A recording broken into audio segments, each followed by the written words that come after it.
Qeyza Celadet Ali Bedirxan Sînemxan li bajarê Hewlêrê serpêhatiya malbata xwe ji bo TRT Kurdiyê nirxand.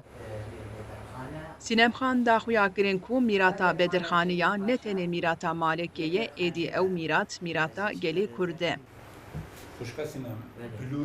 Keça Celadet divê hevpeyvînê de li ser sedemên sürguniya wan, çûyîna ji Cizîrê ya ber bi Stenbolê ve û ji wir jî rêveçûna Trablusgar, Kahîre û Şamê axivî. Kar kir ji bona Kurda, ji bona yekîtiya Kurda lê mixabin ew wexta Osmanlî dijî wî rabûn û wî sürgûn kirin.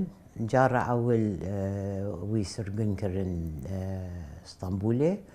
Paşê wextê dîtin ku li Stenbolê dîsa xelk tên û diçin cem wî şandin Girîtê. Li Girîtê çend sal ma. Paşê hat Şamê û li Şamê emrê Xwedê kir. Her wiha Sînemxan di dîroka Kurdan de li ser giringiya Bedirxaniyan jî axivî.